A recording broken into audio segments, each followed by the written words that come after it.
Živijo, tukaj spet Retro Lover. Uje! Saj veva, da sva prej kritizirala zamujanje. Ga vlekla po zobeh in dajala v nič. Bila sva celo tako kritična, da sva dobila pritožbe, čeprav oddaje sploh še ni konc. Čaka, se kdo res pritožil? Ne, to sem rekel sem zaradi dramatičnosti. Še dobro, ne moram si še ene tožbe provoščiti. Kaj? Nič. Okay. Zdaj pa sva tukaj zato, da vam poveva, da je zamujanje kdaj tudi okej. Mega špon! Poglejmo si nekaj primerov. Prvič, čist okej je, če malo zamudite na zabavo. Pismo je že tle. Čist je prezgoden. Živijo, Silvester, vse je najboljše. Hvala. Malo si prezgoden, ampak kar naprej. Kar vsece. Hvala. Ja. No, zamujanjem boste dali gostitelju možnost, da brez stresa pripravi zabavo, kot si jo je zamislil. Super predlog, Silvester. Kaj? Kaj bo pa za sodico? Ne, Bobi. No, pa tudi zato ni dobro biti točen, ker boste verjetno nekaj časa edini gost na zabavi.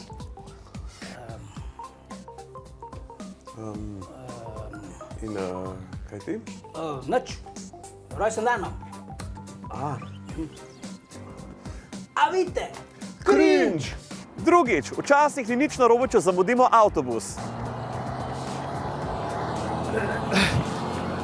Ne, avtobus sem zamudil, pa ravno danes, ko imam tako pomembne opravke. Silvester, bus sem zamudil, a bi me lahko peljal. Tako se boste lahko udobno peljali s svojimi starši v šolo. 5 minut! Ja, Pa kako se lahko bus zamudil? se zgodi, ne? Tretjič, ne boste verjeli, ampak malo lahko zamudite tudi na družinsko kosilo. S tem boste dajali vtis, da ste zelo zaposleni. In dobili več pozornosti kot ostali, ki so prišli skupaj pred vami. Babi, Bobi! oprosti za zamudo, imel sem zelo pomembne opravke. A te nisem videla prej 10 minut čakati pred blokom? Ne, verjetno mi je bil nekdo podoben. No, sej vseeno, komaj sem te čakala. Lepo, da si prišel na eno kolo, malo za ufrišece, pa eno čokoladico za mojega Bobija, pa ključe od avta. Pa zihar si utrujen, ko si tako zaposlen na polšter. Sej, goveje juho že ješ, a ne? Ja. Izvoli. Zadnjič, včasih lahko zamudite tudi z vračanjem knjig v knjižnico. Če že zamujate, pa zamujate orek. Toliko zamudite, da vas bodo že skoraj tožili. Pa spet omenjaš to tožbo, pa? Silvester, tukaj je knjižnica. Saj res, peva malo bolj stran.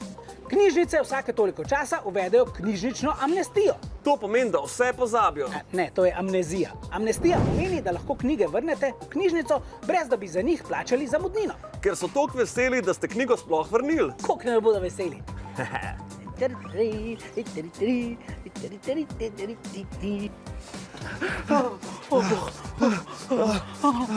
Kaj si naredil, Bobi?